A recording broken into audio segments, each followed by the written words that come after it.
Welcome to the Jess Larsen Show on innovation and leadership. I'm really excited for this episode to have Mel Torrie. Mel, thanks for doing this. Glad to be here. I've got so many questions about different things, but let's start with one of the most amazing robot companies in the world. Tell us about your business. Well, we do autonomous vehicles that are on the industrial side of the business spectrum. So we do mining trucks, farm tractors, construction equipment, yard trucks around distribution centers, golf course mowers, stuff like that. All autonomous, unmanned. So let's start with this one. What does it take to autonomously run a mining truck that's like as big as a house? Yeah, there's some serious stress about that because 400 tons is what the truck weighs, and then 400 ton of material in the back of the truck. So when that is going at full speed, it takes 2 football fields to stop it, to push the brakes and to actually have it come to a stop. So multi levels of safety around the braking systems and lasers and radars that can see out 300 meters to make sure you're anticipating kangaroos and pickup trucks and all those things, because you can run over a pickup truck and not even slow the vehicle down or be aware that you have. So lots of safety, and then lots of sensors, electronics, lots of wiring harnesses to wrap that truck with the intelligence to make it drive by itself. It's significant. Yeah, no kidding. Well, can we, to give people like, there's a lot of people who think stuff like this is interesting and they're playing around with it, and there's not so Yep. many people at your level. Can you give people some stats or some numbers to help them realize like the scale that you guys are? As far as the industry as a whole, or our company, or Your company. Yeah. yeah, I would say one, the industry is really in its infant stages. Right now, it's still illegal to buy a robotic tractor in California. And so it's kind of feeling like you're selling marijuana. There's certain areas where you can play and where you can't. So agriculture is largely just beginning. Mining, we're one of three out there with Cat and Komatsu, and those quantities are really just in the hundreds. And for construction equipment, that's very early stages. I would say indoor factory warehouse kind of robots is where we have the thousands in the field, and that's been fairly mature because you can protect it and block people out of getting hurt. But when you're in a mine site or a farm or a construction site, the exposure to the public, or a golf course, we're doing golf course mowers right now. And so the biggest safety case is a 3-year-old hiding behind a hill on a golf course. And so, uh, yeah, it's about to scale, which is exciting, um, on the outside environment versus what we've been able to scale on the inside environment. So I would say quantities from everybody is in the low hundreds in as an industry as a whole. But with the labor shortages, the demand is just skyrocketing. It's how fast can you build these? We've got to have it soon. We just can't staff our mine site. We're parking trucks and waiting for drivers. And so it's a dire need. So Yeah. So super fun to meet you, with us both being on the board there at Utah State on the entrepreneurship board. yeah. And since then, I have been watching all these videos about you. So I've got so many questions. But Oh, wow. the first one I want to talk about is kind of, I've heard you speak about this idea of taking Clayton Christensen's innovator dilemma type of concern for companies that have a hard time inventing internally, and you guys getting, $200 million from other businesses to basically do that for them. Can you explain that? Yeah. I was in a restaurant with a John Deere head of research about 24, 25 years ago. And he shared that principle that, hey, we as a big company are going to get disrupted because we just can't move quickly. Quarterly earnings of a public company makes it hard to truly make bets that are longer term. And so ultimately we get disrupted, and we don't want to get disrupted. And so we really shared the business model of why they needed to partner with us. And so we took that model, we took those slides basically, and went to all these billion-dollar companies and said, we're your answer to this book that you have on your shelf that says you're going to get surprised and dethroned. And so that was really the pitch. They really do struggle as public companies to get that new technology integrated and basically bootstrapped inside of a company that's just trying to keep their mainstay the next increment of improvement. So that's what we did. Basically, a slide deck with his picture, the same plot that that John Deere executive put on a napkin, and ran with it. And essentially, it's this idea of like they know they need to do this. They know it's going to be so hard to do internally, and you're saying, "Hey, just put some money in with us, and we can do it for you." And basically, the big machine won't kill the innovation before it's done because it's being done outside the business. Yeah, yeah. It is amazing how any company gets something done within that public framework. We because we've worked with all these multi-billion-dollar companies in the industrial segment, and it is hard. The demand for those incremental quarterly earnings versus the bigger picture, it just chokes things. And so we've been able to provide that outlet where they can interface to us, but it doesn't get sucked into some of the challenges of supporting the day to day. And it's worked well. No kidding. So you do so many different things from helping military with like bomb disposal robots going into caves, self-driving lawnmowers. I mean, like the variance here is pretty interesting. Um, I think one of the other things that's interesting to me is kind of thinking for yourself on business structure and who you want to be and who you don't want to be. And Mm. can you talk about your choice to become an ESOP and your choice to build these different units where you let giant companies be a part of one of your verticals, but not control your whole future and some of these thoughts? Yeah. So that's been quite a journey. I think being an engineer to begin with, and I was the programmer of the first tractor's vehicle automation piece with some other coders that I do care about the engineers. I was one of them. And so how do I keep this a place that they want to work? How do I avoid what happened to so many of my friends at other companies where they sell to the highest bidder, and that's usually not a good journey. As for the employees, obviously the founders, some of the early ones make a lot of money, but the people who are left are then pulled into a public company or somewhere that really chokes either the innovation or puts them as a third priority behind profits on the market and the customer. And so, what are the mechanisms that I can do that? And the hardest part was not taking exit driven money, right? That's how do you capitalize and not take that money that forces that exit in 3 to 6 years, 3 to 7 years. And so that's where the bootstrapping came in and the Clayton Christensen model. And then the mechanisms for the employee ownership, the ESOP felt like something that would drive the right behavior because if I gave them stock options, then they want to exit too. And if they have more than the new guys, then they do want to exit and leave those poor new guys with the next corporation that's going to put them as that lower priority. So the ESOP just fit my model of putting people first and making sure that everyone's an owner and that I can transition ownership to them as I go versus having to sell out. And then how do I bootstrap and compete with these 150, $200 million funded venture companies? I need a channel. And so I created a paper company for each of my markets and found the best channel partner I could in mining, for example. And with this created company, I sold 34% of that to secure that long term relationship that they would be as motivated as me to sell the product. And now I have this channel around the world that's competing with Cat and Komatsu effectively. And I found the number one key is really alignment. I've got to find money that's aligned with what I want, which is longevity, taking care of people, the product's results, and not just an escalation of value to exit. And so finding partners that were aligned and then selling shares to them in a minority way so that I can keep control of the culture and yet have that strong channel to the market.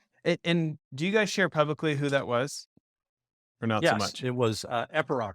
They're a publicly traded company out of Sweden.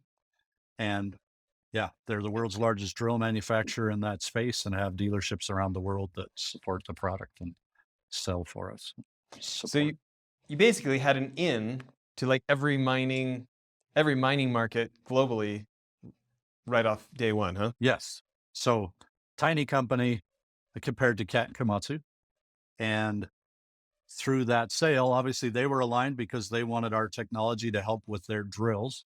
So they're aligned with the technical solution working, but then also the revenues that come through their dealerships as we do these monster deals, that it's a win-win. We're all aligned. And so it made sense. They were willing to capitalize us and we didn't have to give up control or go to the market. Well, and I just Stop thought it. as I've listened to your other speeches, like this idea of alignment of like intentionally looking for somebody who wants to be in the business for the long haul. They're looking to do more business over the long haul, not get out of the business. Yes. And you know this vision you have of having this be like an absolutely great place to work, attract the best talent, come up with the best innovations for the long haul, not up until we exit and then it goes on this long decline of death. That's probably the biggest surprise of my career is realizing that the dream is to get into a business you like and then sell it. Like there isn't a path. Like there was an article in LinkedIn that talked to here are the three exits for here are the three paths for a robotics company. You can go out of business, you can go public, or you can sell to someone. There was no option of build a great company that, as our vision statement says, that people want to work in even when they financially don't have to, that you will be the most productive if you truly make it a place where people want to be. And it's just not celebrated. It's very hard to find a path there that can compete effectively with these venture backed companies that are competing with me. So it's been quite a journey to figure it out. Well, and what's fascinating to me is like people are so quick to point out Warren Buffett as such a great investor and businessman. Uh, and then they're also just as quick to talk about like essentially gambling and speculating on the futures of businesses and when they're going to exit and for how much. And like Yeah. if people did what Warren Buffett did, like he's not in the business of selling companies. He's in the business of compounding cash flows, right? Yeah. And Yeah. strengthening cash flows and creating greater security for long-term cash flows. And you know, I made what I thought was a lot of money two different times in my 20s and lost it both times. Ah, and then became a real devotee of Warren Buffett, right? And uh-huh. it's just shocking to me how much I didn't understand because I just took what I was fed of like make a lot and then go live the rest of your life having drinks on a beach somewhere, right? Yeah. And I'm Yeah. like, the thing about Warren Buffett is like he actually likes what he does. You know, he and Charlie in their 90s are still having fun. Like no Yeah. wonder they haven't gotten old at the rate of their peers. They do what they love every Great day, point. right? Yeah. Great point. And so I do think about this like so I can see in certain sectors and things people want an exit so bad. And there's certain notoriety and it opens certain doors when you can say you've had such and such exit. But like Yeah. I talk to these people after they exit too, and some of them are friends of mine, some of them are former Uh-huh. clients, and they just immediately have to figure out how to redeploy that money into something else. Yes. And listen, if you think your business is shaky, I totally get it. Like get out, redeploy it somewhere that has Yeah. long-term security or something. But like there's a lot of people that I feel like they sell and then they can't find anything as good as what they just sold to buy. Yeah. And they go take a lower rate of return in something else where it's not in their circle of competence. And all of a sudden, they're like playing this whole new sport of like, how do I not lose what I've got? And it's like they Yes. just spent 20 or 30 years learning how to grow. And now they're like basically newbies at Mhm. capital preservation. Only the stakes are huge because they don't have enough time to do it over again. They don't have another Yeah. 30 years to do it over again if they do it wrong. And anyways, it has over time I've become more and more inclined to your position of like, actually what I want is long-term cash flows that grow for eternity, Yeah. not how do I just get one chunk once. Anyways, do you have any Yeah. thoughts? That's definitely what we're doing. But it's harder and it takes longer and it's not as glamorous. It's not celebrated. Like there's all the press is, oh, he's serial. So he's hosed this many people because he's sold 3 times. And we celebrate that. And yeah, I've had offers every year to sell for the last 22 years, but it's not anything that anyone aspires to as far as building what you're talking about. That especially what's nice about the ESOP is you can just liquidate that over time and pass it on to other like-minded people. And you're getting capital when you're selling your shares, you're getting capital from the profits and how you want to share it. But it's a lot harder when you're competing with most of my competitors get between 50 to 150 million and I'm bootstrapping. So it's a different kind of stress. I don't have investors yelling at me and freaking out about the exit and the multiple, but I wouldn't change the path. And it's exciting that the market's finally going to take off because obviously brilliantly chose a market that 22 years later, the very tractors I started with are still illegal to sell, but there's a light at the end of the tunnel that they're going to get through that legal stuff. So not too brilliant, but it's exciting that it's coming. So Yeah. Well, let's talk about this. You go from being an engineering student to growing a business that has hundreds of millions of dollars come through it, right? yep. Um, what are some of the lessons that the business books don't cover? What did you learn that you couldn't have learned any other way than actually doing it? Oh, that's a good one. I should take 10 minutes just pondering that one. I think the one of the first one was that the recipes in the books are not are not the answer, meaning there's some great principles there, but I remember it was probably 5 years in, I'm following everything from these books. And I am getting slammed with surprises that those none of that helped. Like because I don't know whether it's the stock market or they're just challenges that the recipes that have been distilled generally help with some principles, but they are not the answer. They're not the it is not the guarantee, right? I read every book and I followed to a T the distillation of best practices. And I'm still facing can't make payroll and how are we going to survive and where are we going to get the next credit card to keep it going? What I did find is that those people who are confident enough to write biographies, autobiographies that told the real journey, that's where the learning came. So I learned from a Richard Branson book far more because he's sharing the gory details of the garbage that happens and that none of those books can get you through or help you avoid it and be the answer. So I'd say the number one thing that it wasn't in the books is that it's not in the books. So that's one. The taxes are brutal. And by that, I mean, as a small company, you want stability to make payroll next month. But at the end of the year, they're going to take 25, 35, 40% of the money. And so as a small startup who needs cash flow, if you don't spend it, the government's taking a third of it. And that was just a surprise as an electrical engineer trying to run a business that I didn't anticipate. I think probably another big one is that Covey shared make a mission statement and a vision statement and your values. And I did it because he said, but I had no idea why. And the why became you can't truly scale unless you have these decision making frameworks that really help your people understand what to do in a certain situation. And it's a decision making framework where you could bring on a lot of people to make the kind of decisions that you would make without having to outline every single process. Does that make sense? So if you have a strong culture, you don't have to process this thing out to the level of detail that turns it into a bureaucracy and no thinking. And I just didn't get that. So I did put an emphasis on those 3 elements of a culture: mission, vision, values. I didn't understand the power of them and the why. It was kind of like, oh, we all know where we're going. No, this is the DNA that helps everybody make better decisions. Yeah.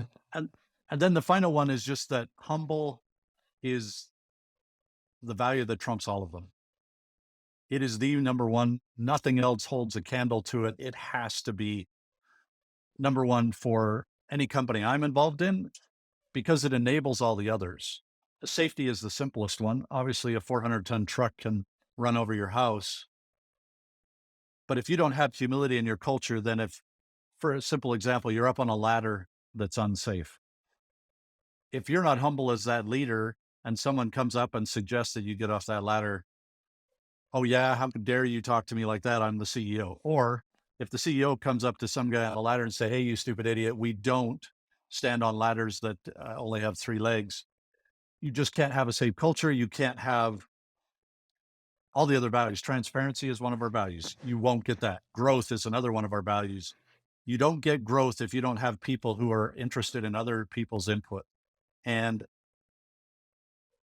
it took me 16 years to figure out that I needed to hire, reward, and fire based on the value of humble alone. I'm so excited you brought this up, and I kind of thought you would. Okay. It was a painful lesson. Well, I actually, before we go into this, I want to take one tangent and then I want to come back to this. Okay. So Okay. tell people, let's give people some more scope. Tell people about some of the coolest things you guys have invented or some of the most technologically advanced things you guys have invented. Like give us a little more meat on the bones there. Oh, it's hard without video, but we have something called the guideline, which is a string that you put on the front of a vehicle and you can just grab that string and start running. It turns on the engine, shifts into gear, it starts to follow you. And you can turn around and start running back at the vehicle and it'll back up and you can park it onto a trailer, drive it backwards, and it'll steer backwards like you were driving a truck. So that one gets most people excited.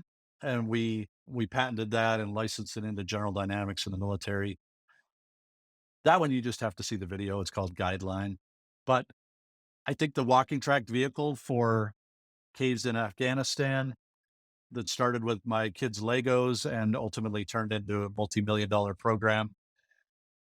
That was unique. I think some of the early innovations around sensing, but we've done everything from autonomous backhoes that'll dig trenches by itself that we did with John Deere to the autonomous mining trucks, the largest vehicles in the world, to under vehicle inspection that we sold into Iraq for looking under vehicles for bombs.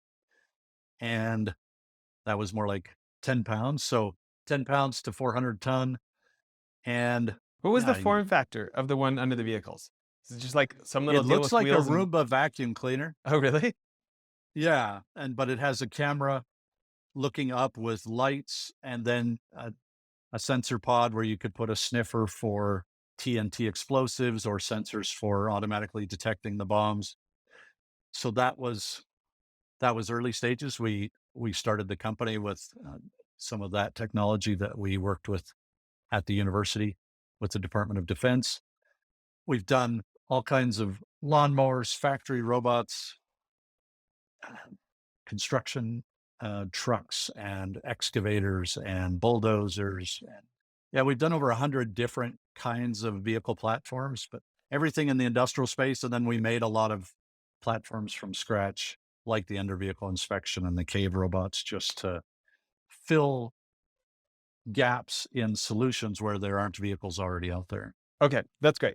Okay, so I want to give people a little more context of like just how many technologies and advancements you guys have done. Yeah, well, I guess one that I didn't mention is that the special sauce that we really bring is like running a whole mine site of lots of vehicles working together. So the current mine site we're working on, it's the largest deployment of autonomous vehicles in the world. And Is this one of it's the got 200, Australia locations, or where is yeah, this one?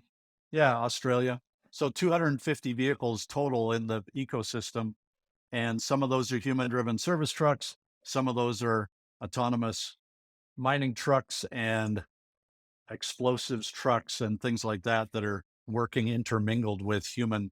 But it's that optimization of the flow of iron ore out of the mine or optimization of that golf course where we can coordinate all of the mowers and service vehicles with the golf carts and make sure that we're optimizing the experience of being on that course, but getting all the grass mowed. And so I think the intelligence, the AI and machine learning of orchestrating an optimization with human vehicles and autonomous vehicles is probably the biggest differentiation. Well, and also how much of this can be done remote, where people can live in Perth and control that out in the mine, right? And not, those places that are very hard to staff. We didn't talk about this on the show, but you and I grew up not that far from each other out in out in Yeah. the Alberta prairies of Western Canada. And we both have friends who didn't go to college. They went north to go work on the oil wells. Like, I didn't actually ask you Yes. that. I just know that you did because we all do, Yes. right? Oh, we do. And yeah, I think it is gonna get crazy with so just to give you an example, yes, the for the mine in Australia, people are able to work in Perth instead of flying into the outback at a camp where they stay for 2 weeks and then come home and miss their kids' soccer games, and they've expressed that gratitude because now they can have a life and a family. And right now, we control our golf course mowers from across the country with a cell phone. And we're going into Guatemala in February to prove that we can run a construction site through the Elon Musk Starlink satellite receiver. And so we're already doing that locally. And so now we're going to show we can run it from Guatemala and then Africa. So we don't have the labor in the US, but these other countries have 65% unemployment.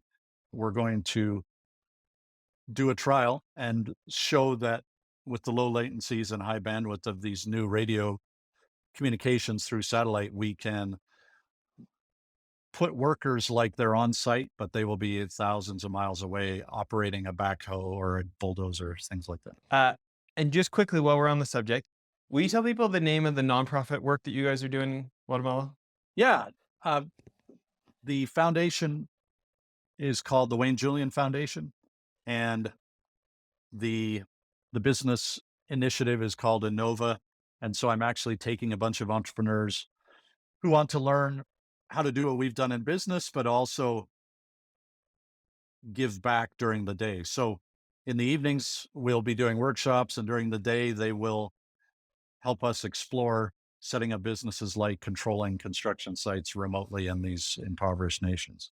So people want to find out about that. What's the website, or should they connect with you on LinkedIn, or what's best? I think LinkedIn is the best. You can also just search for Wayne Julian Foundation, but my LinkedIn under Mel Torrie is a great place. And how do I spell your last name correctly? It's Torrie. Perfect. Okay. So I wanted that context because I've been lucky enough to have a number of people. Three of the interviews in the last 7 days are folks who have built or invested in companies that went from zero over a billion. Okay. And I heard the same message from them that I've been hearing for a few years on the show. Like, the most elite entrepreneurs and investors is this idea of like um, listening, humility, uh, continuous improvement, like at a level that everyone else pays lip service to, and these people like Yeah. having the bones. And like, so I'm kind of grouping those together: humility, listening, like obsessiveness of what's in it for the customer, obsessiveness of never being done, constantly trying to make things better for the customer, right? And then this other side of recruiting, like just the idea of like the scalable CEO is like the most learning mindset CEO, humble enough to learn, wanting to learn, and good at getting the top people to want to come join this team. Mm. Do you see it differently than that, or what do you think of that premise? No, that really nails it for me because we use the 8D process from Ford that is a root cause analysis to help your company. And so, just with all the adversity we've been through, we've seen that you can either respond in a way that makes you better and it's a stepping stone versus a stumbling block, and just maniacal. And so, in a report I get from my people, and since I can't ask people to do what I wouldn't do myself, I send them my report in how I've done in the goals for the quarter. The question in there is anything that's happened in the last 2 weeks you never want to happen again, and a link to follow these processes of getting better constantly. We have to always be asking and have a nice structured approach to becoming a better company? How do you infuse that into your DNA? What are the ways of making sure you're hiring based on the lessons you're learning? How do you make sure that this isn't just a process you put in a drawer somewhere, but we live it and just maniacal about that improvement? I love that. And then as we've learned that value is the number one value, you've got to figure out how to attract those kind of people. And so that video I did at USU, we had people that said that video was the difference. I need to work for that guy. And that are just coming out of the woodwork because they've seen that video. And I will do anything when I will sweep the floors. I must just come and work for a culture like that. And so how you've got to get that message out there. That video has been one of the most effective. And so now it's a part of recruiting as they give them the link to that video I did at that business school, and that brought people to the door. I've watched that one, but Mhm. do you remember what the title is? Because I think it's on the channel for like the Huntsman School of Business at Utah State University. But Yeah, do you remember what the title of that one was? Dang I it. don't. That's Okay, that's what I we'll put it in Google. this show notes. Everybody, Okay. if you're listening to this and you're not on YouTube, go to YouTube and we'll put this in the description on YouTube for that video. Okay. Yeah, that just nails what you said, because that's what helped bring the kind of people that I want to find. Both they're culturally aligned and they're motivated to go make a difference, really do big things. Well, and I want to talk about how you hire, train, and fire for humility. But just before, I Mhm. want to touch on something you brought up about adversity and about like the real gritty truth. Can you talk about like things are going great and don't know how to spend the millions of dollars to you're out of money, don't even have gas money to get to the event you're speaking at, and Wow, somebody you have steals done your 15 million research. bucks from you? Yeah, you've done your homework. And so your question was, how do you recover from that? Or Well, how do you just get give into people a that? little Or bit of just, context for what I just said. yeah. Well, the 2008-9 was definitely a great example where we went from everyone in the industry wanting to work with us in robotic mining equipment because the industry was taking off. These mines came out with mandates. There was one in Australia that said everything's going autonomous. So we had every manufacturer of a drills pleading to work with us. So we had this backlog, and we were, how do we choose between these partners and you spend this money and do this work? And then within 4 weeks, our biggest mining partner was laying off 16,000 people. And we went from every industry just skyrocketing to government research and onesie twosies left. And so that crash, and then my CFO realized we weren't going to make it. And so he packed up his box and was leaving. And he passed my son, who suffered from depression and had been bullied that day at school. And he was on his way to his death. And so he died in a rollover in a police chase because uh, the police wanted to bring him home safely anyway. And so I have my CFO quitting, and there's no chance they're going to make it. I'm flying to Toronto to try to convince the largest gold mining company in the world to buy a bulldozer, please, and and then lose your son. And so that we went from, we cannot spend all the money, we cannot deliver all the product that everyone in the world wants, to we're having to use life insurance and the the vehicle insurance that my son totaled in his death to make the next payroll, and having to tell some people that we had to let them go, and luckily we got a bunch of those back. But that went from prosperity to just tough in weeks, really. And so that was quite a crash for a lot of people. So I would say it's those kinds of things that Richard Branson would share in a biography and be very clear about. This isn't in a book anywhere, and you can follow all the recipes in the world. It won't prepare you to get through some of those things. So that was an example. Well, see, I was a fan just from hanging out with you at the board meeting. But Um, after I watched the video, so the video that's going to be in the description goes through everything Mel just talked about.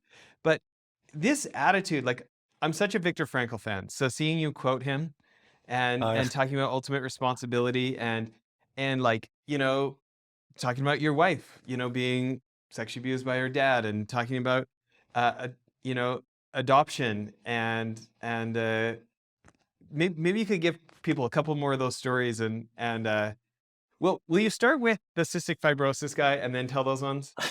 Sure. Yeah, so coming to grips with that challenge of losing my son and the business is on the rails for I mean, we couldn't afford a tombstone for about a year and a half. And so it was just paycheck to paycheck, just staying alive. And I I read this story of a man who had cystic fibrosis, was having a really rough go and pretty upset at life and frustrated. And he was in a surgery and he had a dream that he was in a room and he heard this person lecturing about life and what we were here for. And that some of these diseases like cystic fibrosis are a fast track to learning those things and becoming better. And then he saw himself in the back of that classroom raise his hand and volunteer for cystic fibrosis. And that shook me. And then as I looked at all of my situations and then looked for why would I have possibly volunteered for this? And then how do I respond so that I will one day look back and be glad that it happened? And then that became a quest that has changed my life because whether it's sitting in traffic jam and why would I have shouted for joy and been happy about this? Well, maybe it's that I listen to this audiobook and I get a brilliant idea for the business, or that I have this call with my daughter in LA and help her out. And so every event became how can I respond so that I'll be happy this happened? And that's that continuous improvement. So anything that happens at the business, this is an opportunity to get better. You embrace that. How do you look back at that $5 million crash that because your engineer didn't put that line of code in or solder that wire right and make you a much, much better company? And then that becomes the quest. And it's not about beating them, it's about celebrating the $5 million lesson and figuring out how to become what I would call orchestrated to be. How do we Yeah, learn from that? And so then that changes your perspective. So because your as I yeah, your go ahead. your daughter was originally adopted by your sister or your wife's sister. Great question. So my the daughter Olivia that we've adopted, she was born to a homeless lady in Kansas. And so growing up with that, you could get pretty insecure about that background but she was adopted by a my sister-in-law. So my sister's brothers and her and his wife. And so they adopted her and then she died. The mother died about 5 years after that. And then we've been able to adopt her. And so with her perspective, she can look at the why would I have been happy to be born to a homeless lady living on the streets? Well, she was able to give a paraplegic, who my sister in law was, the chance to raise a child for 4 years before she passed. And then that we could have that joy in our home and that she could take that as a self-esteem that, hey, I volunteered so that this paraplegic could have 4 years to raise a child. Or I could look at it as I was born to a homeless lady and I am of little value or low value. I wasn't wanted. I was discarded. And I'm really excited about those kinds of perspectives that turn what would be so negative into the opposite. And just like that $5 million truck accident, right? You're turning that $5 million mining truck accident into the best thing that happened to the company because of what we learned and grew from it. And we haven't had a $5 million truck accident, but that's the kind of switch you can make. Well, It's such a radically optimistic mindset. I mean, for anybody who hasn't read Man's Search for Meaning, please go buy that book and hear about how Viktor Frankl did it Yeah. in the concentration camps when the Nazis had taken away his whole life, taken away his research, murdered his family, and he chose this. I mean, you hear things like, talking about your wife overcoming a background of sexual abuse, losing your son. I mean, these are things that people in general don't think there could be anything good that come out of them. So it's inspiring for me to hear you like not hypothetically talk about somebody else, but like talking about you and your own family's life, and talking about how you've embraced this full like Viktor Frankl, like Yeah. ultimate responsibility, deep accountability. I mean, this is such a tough subject. Losing a child, right? When you think about anything that you learned because of it or you benefited because of it, what would you say to that? Yeah. It's been a wonderful quest because you just keep adding to it, right? That what would I say to that? The one is that you lose fear because if I can get through that, I can get through anything. I can have peace and comfort as I spiritually seek uh, guidance and peace and things like that. That you gain that you could never gain through going through anything else. So I used to worry about the future, and I had an employee talk to me and said, "Aren't you panicking for where the world is going and the war that's happening in Russia and they're attacking the Ukraine where we have mining trucks running and how do you sleep at night and what?" After going through that experience and finding peace and happiness in it, that's a great win. But then you tell that story and the people that we've been able to help with that story and to change that perspective. And because it really is, as I have discovered, is the healthiest response. I try to say that humbly, that you could have to anything that happens, to believe that you had a choice in it. And just like weightlifting at a weight room, it's the muscle ripping experiences of those barbells that helps make you stronger. If you look at anything negative in your life and turn it into lifting barbells, then you change that perspective. And so being able to share that with so many people that have come to us, I think that one video and just had thousands of people that watched that and then thanked me and changed their perspective of all of the bad things that have happened in their life, from spiraling into depression to empowerment of the most optimal response to the negative. Well, it's inspiring to me. So hopefully everybody Oh, will well, will thanks. turn it, we'll finish this and watch that next. So I know we're closing in on time, and I want to be respectful of your time. But can you please talk about? Let's go back to work and talk about tactically what this looks like, where you guys hire for humility, train for humility, and fire for humility, or lack Yeah, thereof. when I had that, so the eureka really came in 2016 when I read Steve Jobs' biography and realized I need to do what he did, which is simplify technology and make it easy so a 3-year-old could use an iPad. And I've got to make a mining truck that can, a mining truck system that could be operated by the mining truck operators that used to drive them, that don't have an education in Africa. And I got very depressed because I couldn't do what he was so good at, which is telling people their babies are ugly, that engineering invention that you brought forward is not acceptable. And once I figured out that humble is my approach, that if I have people around me asking for if their baby's ugly, is this approach simple enough, easy enough, then that's what I can prosper in. So interviewing for it, we are continuously trying to improve that process. What are the questions? Do you have to take them all out to lunch and see how they treat the waitress? And then when you refine those questions and get good references, once you get them in the door, how do you train for it? How do you reward it? And so every quarter we have an anonymous survey where the managers are all rated on how humble they are. And there's certain questions what we've refined over time that these employees can anonymously share their feelings about their leaders. And once we started that, we had the 3 lowest scores leave the company within 6 months. And because they were so furious that they couldn't figure out who said that about them. And I will take care of him and I will go fix this.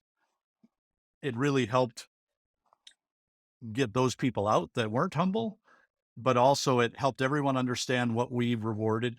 And that came into performance reviews. How were the people feeling about working with them? Were their ideas valued? When there was a problem, did you respond in a way that they would still want to come to work tomorrow, even if they weren't paid? And just really set a high bar. And so that DNA infusion of humble has come through surveys, it's coming through one-on-one interviews, through celebrating and rewarding any instances that truly reflect a great humble response to situations. And then firing, uh, you get the culture you tolerate. And so you have to be deliberate. That's the most important value. So that's the one that has to have the lowest tolerance for the kinds of things that just don't check the box for humble. Yeah, without naming names, can you give us an example of, I feel like we all, everybody leading organizations know we're supposed to hire slowly and fire quickly, and most of us do the Yeah. reverse, right? Yes. Yes. We believe. Can you give us any stories of like, here's someone that maybe would have made it in another organization that we let go, or Yeah.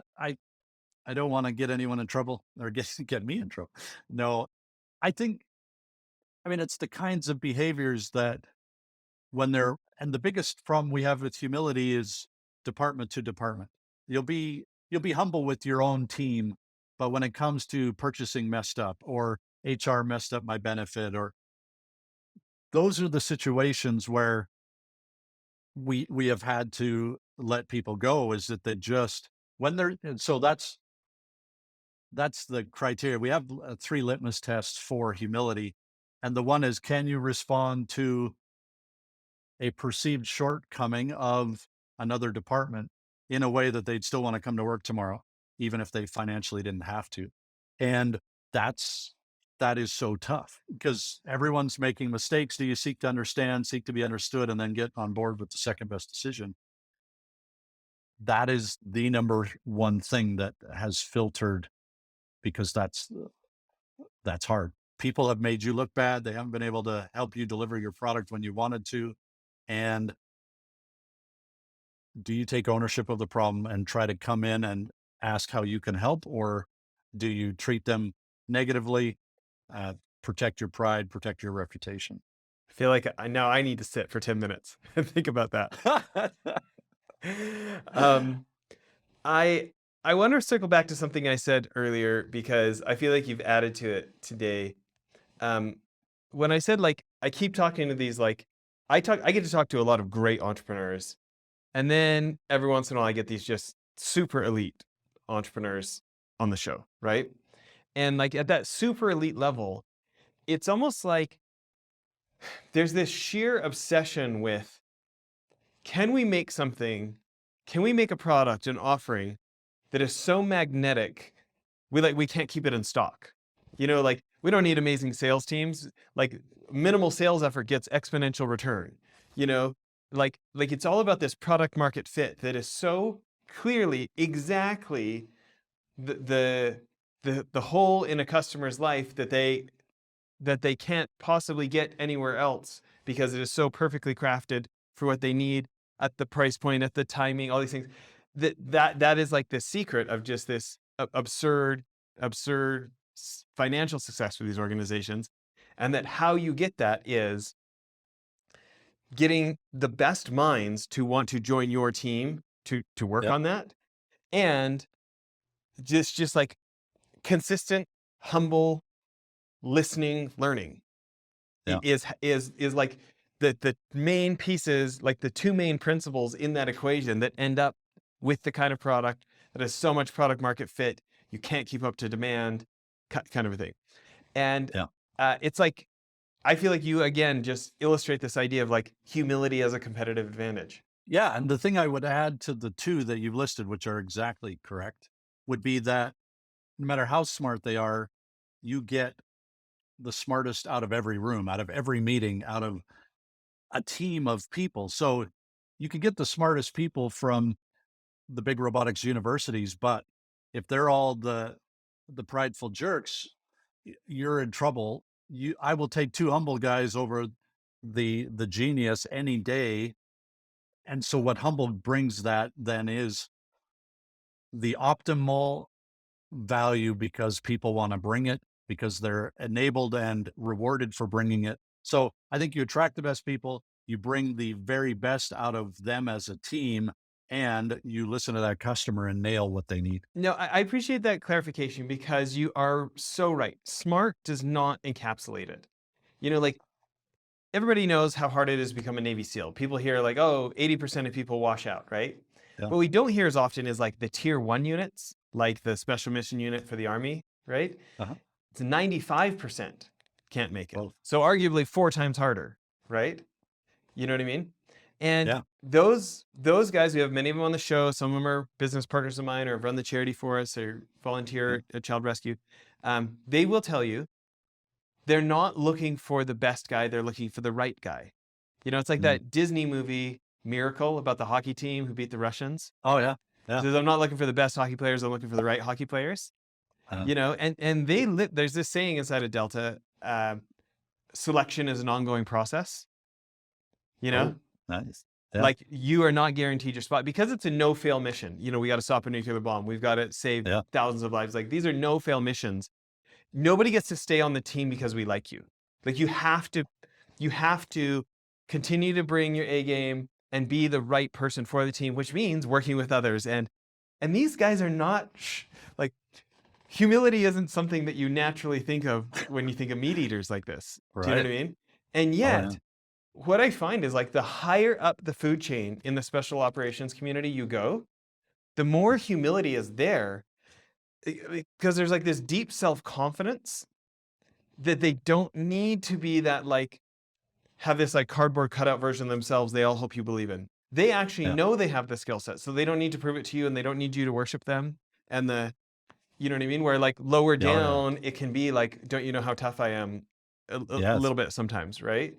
And obviously, no generalizations are correct. But like as you're talking, I'm hearing like when you said the best people, that's much more than the smartest, right? It's intelligent, insightful, teachable, can work with a team, can prod the team to more. Like what would you put on that list for the best people? I think Patrick Lencioni with the ideal team player, probably the most profound simple, which is just hungry, humble, smart. That Mm, if you've got the humble and then you've got the hungry, they're motivated and driven, and then you've got smart, which is people smart. And so the emotional intelligence, that is the simplest, most profound recipe that I have found, and then was excited that he put it in a book because that is unstoppable. It yeah, really is. that's great. Yeah. Listen, we've covered so many things here. Thank you for letting us go over time. Apologize. Best places online. Do you want to give us the websites and it sounds like LinkedIn if they want to connect with you? Yeah. LinkedIn is great under Mel Torrie, Torrie. ASIrobots.com is our website, and you can send a message through either of those, and you should be able to get a hold of me. And if you search for the WayneJulianFoundation.com or search for Innova, we'd love to take you to Guatemala or Africa with us and and workshop around building great companies that are, I think, both worth 9 figures, but also that you wouldn't want to sell. And that's kind of the combination that I don't want to just sell these people to the highest bidder. I care about them, and it's something I want to keep doing. So yeah, come with us on a trip, explore that and give back while we're doing it, or come to that LinkedIn page and connect. It'd be fun. Final question here. When it comes to founders, CEOs, when it comes to scaling ourselves, so as the business grows, the business doesn't outgrow us. What's one more principle? Okay, let's just be selfish. Jess, I want to be better. What's one more principle if I want to be more like Mel? What's one more principle that I could, that all founders, all CEOs could probably embrace to scale themselves as they try to scale an organization, to upgrade themselves? Love it. I think there are a couple of things, but I would say the number one is get clarity to your mission, vision, values, structure and strategy so that you can multiply yourself through others, that you have done such a good job of articulating it and measuring it that, for example, with me, we have those values articulated. We have ways of measuring. And so I can have 15 minutes with a leader every 2 weeks, and I know decisions are going to be made right, that are optimal, because the people in the know are making the decisions and they've got humble people around them. I'm going to be alerted through multiple channels, whether they're not being humble. I've done a good job at articulating what does humble really mean and what does that look like. Our vision of helping make it a place you want to work even when you financially don't have to, they can conceive of what that looks like. That bar is so high that when I go and the purchasing messed up, they know what's out of bounds for that interaction. And so I think getting clarity to that, who you are and the principles that guide decision making, and a structure around it. You have to have that structure because you cannot hypothesis, you can share all kinds of dreams about the culture you want, but you got to have a structure, a framework around measuring it that truly is hands off for you, so that the information can come on your kind of exception handling, but your organization can scale around you the way you want it to, which is a place you'd want to still work even when you financially don't have to. And I'm fortunate to be one of those who doesn't financially have to stay there because I could sell. And I want everyone to have that same driver. So that's what I would say. Clarity to those key things, and then a system to make sure that you can measure it. That's like a mic drop right there. That's awesome. Oh, stuff. Okay, You're everyone. kind. Thanks so much for watching. No, thanks for doing this. Yes, it was awesome. Thanks. Okay, bye, everyone.